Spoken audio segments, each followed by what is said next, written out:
का मूल निवास उस पारसनाथ के क्षेत्र में नहीं रहा है। वो पारसनाथ की पहाड़ियों में आकर मोक्ष की प्राप्ति किए हैं। यानी हमारी जो प्राकृतिक जो ढांचा है, जो बनावट है, जो मनोरम दृश्य है, जो संस्कृति, जो प्रकृति यहाँ हवाओं में बहती है, जो सुंदर शालीनता, वो कहीं ना कहीं हर किसी को आकर्षित करती है। उसी क्रम में उनका यहाँ मोक्ष प्राप्त होता है। उनकी मोक्षता जो उसको भी सम्मान करते हैं, नमन करते हैं। लेकिन जो सच्चाई है, आप अभी यहाँ भी एक पहाड़ के नीचे ही बैठकर हमसे बातें कर रही हैं, और इसमें भी आस्था का विषय है। यहाँ भी इसी जनवरी महीने में मेला लगता है और लोग छोटी मोटी बलियाँ देते हैं। झारखंड के रहने वाले जो भी कम्युनिटी है, जो मूल आदिम झारखंडी हैं, जो आदिकाल से यहाँ बसते हैं, बसाव करते हैं, उनका आस्था और उनका जो देवता भूता का आगाज ही कहीं ना कहीं छोटी छोटी बलियों से होता है। तो इसीलिए मेरा मानना है, जो भी अभी विवाद चल रहा है सामने सम्मेद शिखर को लेकर, उस पर सामंजस्य होना चाहिए। उस पर एक तरफा बिल्कुल भी नहीं। और खासकर आप उनके पक्ष में तो जा ही नहीं सकते हैं जो यहाँ आकर बसे हैं। आपको तो उनको भी देखना होगा जो सदियों से यहीं रहे हैं और जो आज भी यहाँ रहने के बावजूद शोषित पीड़ित है। हमने स्पष्ट कहा, पारसनाथ का पहाड़ जो लगभग 16,000 एकड़ में फैला हुआ है, 3 ब्लॉक उसमें आता है, पीरटांड, डुमरी, तोपचाची। लगभग 30 से 35 गांव उस ब्लॉक के इर्द गिर्द आते हैं। और उन गांवों के लोगों का लगभग नहीं करने से भी आप आंकड़ा लगा ले, हजारों हजार जो आबादी है, वो प्रत्येक दिन 2 बार उस पहाड़ के इर्द गिर्द जाती है। एक बार सुबह, एक बार शाम। सुबह को जाती है कभी मवेशियों के लिए पत्ते लाने के लिए, तो अपने सूखी लकड़ियों को, जलावन को लाने के लिए, तो या फिर पत्तल बनाने का पत्ता लाने के लिए, और भी तरह तरह के हमारे वहाँ भोजन प्राप्त होता है। हमारी आर्थिक व्यवस्था भी उस पहाड़, उन जंगलों से जुड़ी है। आज आप किसी हाट में चले जाइए, तोपचाची, हरलाडी, चिल्की, इसरी, डुमरी, राजगंज, उन हाटों में जो मूलवासी आदिवासी आते हैं और उनको देखिएगा बेचने के लिए क्या लाभ है। जब आप इस बात को पता करेंगे तो आपको पता चलेगा बेचने के लिए सूखी लकड़ियाँ लेकर आया है, कोई छोटे छोटे दोने लेकर आया जिससे आप लोग चौकी मोड़ा खाते हैं, तो कोई जो हार बनता है लकड़ी से वो लेकर आया है। यानी कहीं ना कहीं उसी जंगल से वो प्राप्त करता है। तो यानी हमारी आर्थिक व्यवस्था, हमारी दिनचर्या का अभिन्न अंग है। पारसनाथ हमारे लिए वरदान है। तो इसीलिए मेरा मानना है सामंजस्य होना चाहिए। समस्त पहाड़ अलग विषय है, सम्मेद शिखर अलग विषय है। जिस चोटी पर सम्मेद शिखर है, उसकी आस्था का केंद्र है, उस चोटी के इर्द गिर्द एक छोटी भूमि को अनुशासन में प्रतिबंध में ढाल सकते हैं कि वहाँ आप जूता लेकर नहीं जाएं। क्या आपको लगता है हेमंत सरकार जो है वो सम्मेद जो शिखर है उसके मामले में वो झुक चुकी है पैसा और प्रेशर के कारण? देखिए, सरकार का क्या मसला है वो सरकार जाने, लेकिन झारखंड की जनता और खासकर आदिवासी मूलवासी अपने अधिकार को जानते हैं। हमने किसी को छीना नहीं, बल्कि हमने सबको आश्रय दिया है। आज आप धनबाद की बात करें, झरिया की बात करें, सिंदरी की बात करें, यहाँ हमने जो लोग अन्य राज्यों से आए हैं उनको कहीं ना कहीं हमने आश्रय दिया है।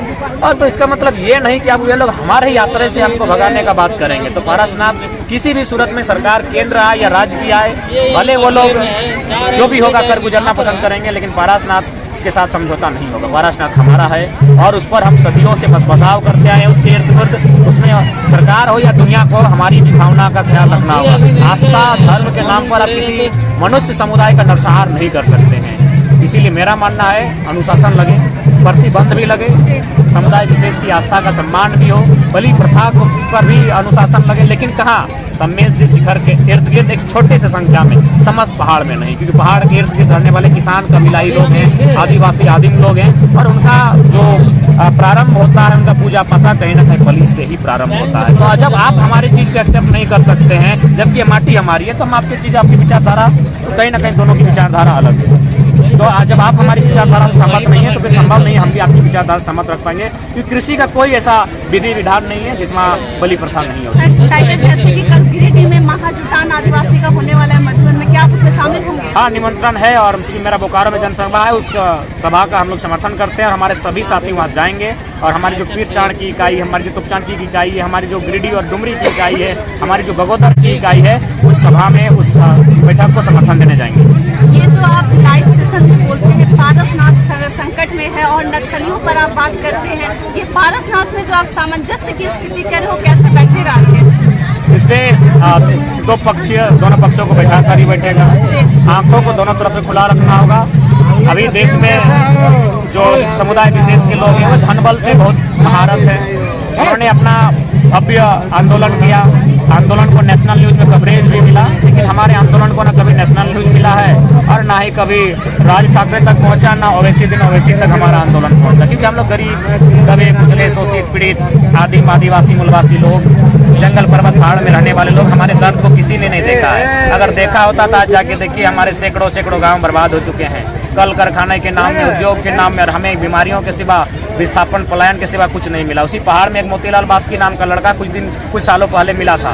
पुलिस ने उसका सीधा इनकाउंटर कर दिया था। पूछने तक नहीं गया कि यहाँ कर क्या रहा है। पहाड़ हमारा है। हम वहाँ से दतवन, पत्ता पाला चुनने बिनने जाते हैं, हम वहाँ घूमने जाते हैं, वो हमारा जीवन का हिस्सा है, सीधे गोली मार दी जाती है। तो ऐसी हालत आने वाले दिन भी बनेंगे। जो फरमान जारी हो रहा है कि अब पालतू पशुओं को लेकर नहीं जा सकते हैं, वहाँ प्रतिबंध होगा, तो ये मुझे लगता है संभव नहीं है। लोग मरना पसंद करेंगे, लेकिन इस अनुशासन का पालन नहीं हो पाएगा। क्योंकि अगर हम मानने जाएँ तो हमारी पशुओं नहीं माने। हम क्यों माने? पहाड़ में रहे, हम क्यों माने? तो हमारे पशुएं चढ़ जाएंगी, हम पशुओं को लाने जाएंगे, आप गोली मार देंगे। मार दीजिए, फर्क नहीं पड़ता है। लेकिन यहाँ एक पक्षीय समझौता किसी भी शर्त पे हम लोग स्वीकार नहीं करेंगे। उनकी आस्था का सम्मान करते हैं, उनकी आस्था के लिए कुछ अनुशासन हो, डिसिप्लिन हो, हमें आपत्ति नहीं है। लेकिन समस्त पहाड़ पर किसी प्रकार का कोई अनुशासन जो अन्य समुदाय को डिस्टर्ब करेगा, ये नहीं हो सकता। दूसरी बात, आप कोई भी सर्वे को उठा के देख लीजिए, 1908 का देखिए, 1911, 12, 13 का देखिए, 1927, 28, 32 जो भी सर्वे हुआ है उस क्षेत्र के आसपास एक बित्ता, एक डेसिमल जमीन उस समुदाय विशेष के लोगों का नहीं है। तो फिर आप पहाड़ पर और उस क्षेत्र पर दावा करना औचित्य नहीं बनता है। हमारा वहाँ घर द्वार सदियों से है। जबकि आपको रहने के लिए, बस बसाव के लिए आज जो बड़ी बड़ी इमारतें खड़ी हुई हैं वो हमारी जमीनों पर खड़ी हैं, जो सीएनटी की जमीनें हैं। लेकिन हम कानूनों को ताक में रख के तार करके सीएनटी का कानून का उल्लंघन करके इतनी बड़ी बड़ी बिल्डिंगें बनी। साफ भाषा है। जहाँ तक जैनिज्म और बुद्ध की बात आती है, जो मैंने हिंदुज्म से कट के दो में धर्म का उदय होता है। उससे पहले भी एक युग था जहाँ खेती समाज था, कृषि लोग थे, शिकारी युग था। तो कहीं ना कहीं जब इन धर्मों का युद्ध होता है, शांति के लिए था। और ये धर्म का, जैसा कि दर्शन भी कहता है कि धन संचय ना करना, पैसों को उतना महत्व ना देना। लेकिन तो सच्चाई ये भी है कि आज इस भारत देश में अगर सबसे ज़्यादा धनी कोई है तो वही समाज के लोग जो आज पारसनाथ के लिए अपने पक्ष में करना चाहते हैं। तो मेरा मानना है उस धर्म के जो विचारक थे, जो आज मोक्ष प्राप्त कर चुके हैं, उनके विचारों को ये लोग खुद नहीं मान रहे हैं। चाहे पार्श्वनाथ जी रहें, महावीर जी रहें, उनके विचारों को ये लोग स्वयं नहीं मान रहे हैं। क्योंकि उनका जाहिर सी बात है, वे ईश्वरवाद पर भी विश्वास नहीं करते थे। यहाँ तो लगभग 35 मंदिर बना हुआ है। उसमें भी एक तर्क होता है, 24 तीर्थंकर थे, 24 मंदिर होता, 35 क्यों? यानी शुद्ध रूप से कॉर्पोरेट्स, शुद्ध रूप से बहुत मोटे मोटे पैसों का वहाँ खेल हो रहा है। तो जो जीवन दर्शन है उनके धर्म का, जो हम लोग छोटा सा उम्र में सीखे हैं, हो सके हम गलत हैं कि सही हैं, लेकिन मानना हमें यही सिखाया जाता है कि वे लोग मैंने पैसे को महत्व नहीं देते हैं। एक और चीज मैं जानना चाहूंगी, मुंबई के सड़कों पर 1 लाख जैनी प्रोटेस्ट करने लगे, उनके धर्म के साथ, आस्था के साथ खिलवाड़ होने लगा। क्या भविष्य में अपने मरांग गुरु के लिए झारखंडी साथ में इस तरह का कोई आंदोलन करने वाले हैं? कैसे बचाया जाएगा? निश्चय ही बचाया जाएगा, और उसके लिए आंदोलन की रूपरेखा भी तैयार हो रही है। वहाँ पारसनाथ पहाड़ के इर्द गिर्द रहने वाले विभिन्न समुदाय, चाहे आदिवासी में संथाल समाज हो, कुर्मी समाज के लोग हों, या फिर अन्य जो जातियाँ, चाहे हरिजन समाज के लोग हों, या फिर कुछ स्वर्ण वर्ग के भी लोग वहाँ सदियों से रहते हैं, कुछ माने अंसारी समुदाय के लोग भी रहते हैं। तो इस तरह के बहुत सारे समुदाय के लोग वहाँ रहते हैं। तो कहीं ना कहीं सबकी कुछ ना कुछ आस्थाएं उस पहाड़ से जुड़ी हैं, किसी का आर्थिक स्तर से, किसी का देता भूता के रूप में। तो मेरा मानना है वहाँ बाकी लोगों का भी कुछ ना कुछ है, तो सबका सम्मान होना चाहिए। जिस तरह आप खतियानी मामले में या भाषा आंदोलन में आगे आकर बढ़ चढ़ कर हिस्सा लिए, क्या पारसनाथ में आप हर जगह दिखेंगे? आपकी भूमिका रहेगी? देखिए, मेरा मानना है कि पारसनाथ सबके वजूद से जुड़ा है, और हम चाहेंगे, हम लोग तो 32 के लिए लड़ ही रहे हैं। इस आंदोलन के लिए और भी हमारे बहुत सारे साथी हैं जो अगुवाई करने के लिए तैयार हैं, उनको हम लोग बैक सपोर्ट करेंगे। हर आंदोलन में एक ही व्यक्ति और एक ही टीम संभव नहीं है कि मैनेज कर पाएगी। बाकी इस आंदोलन की रूपरेखा तैयार हो रही है, हम लोग समर्थन में हैं, हम लोग सहयोग में हैं, और कांधे से कांधा मिलाकर इस आंदोलन में साथ हैं। बाकी जो भी समुदाय हैं, जो जैनिज्म की आस्था है, उनकी आस्था का हम सम्मान करते हैं, लेकिन पहाड़ सबका नहीं हो सकता।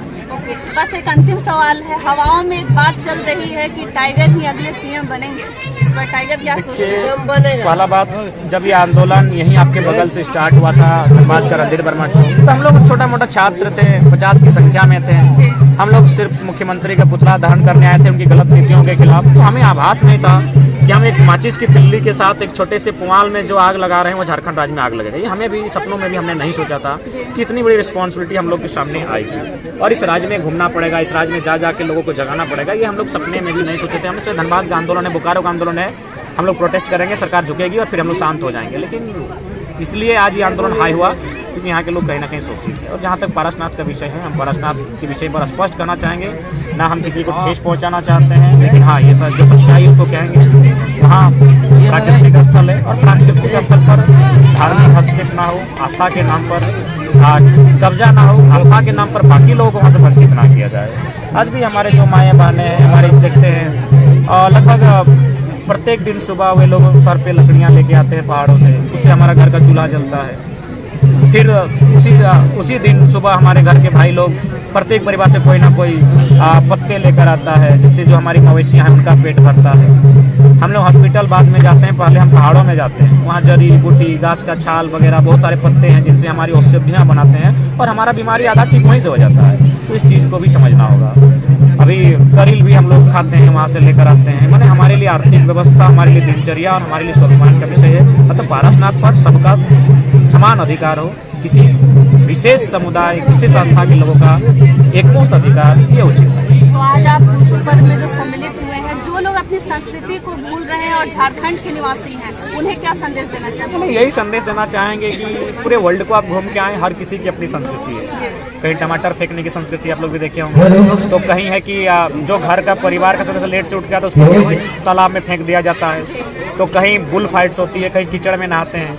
ये संस्कृति का अंग है, लेकिन उनकी संस्कृति से हमारी संस्कृति बहुत शुद्ध वैज्ञानिक पद्धति के साथ सांस्कृतिक है और साथ ही साथ संसार के साथ गतिविधियों के साथ हमारी एक क्रियान्वयन होती है। हमारी संस्कृति बहुत सुंदर है, तो इसीलिए हमारा मानना है कि अपनी संस्कृति को अगर हम संयोज कर रखेंगे तो कहीं ना कहीं हमें जीवंत होने का एहसास होगा। जहाँ तक टूसू का विषय है, बहुत सुंदर है। ये किसी जाति धर्म के लिए नहीं है, सभी लोगों के लिए, जो खेती करते हैं उनके लिए। जब खेती हम लोग कंप्लीट कर लेते हैं तो बहुत बड़ा खुशी का विषय होता है हमारे लिए।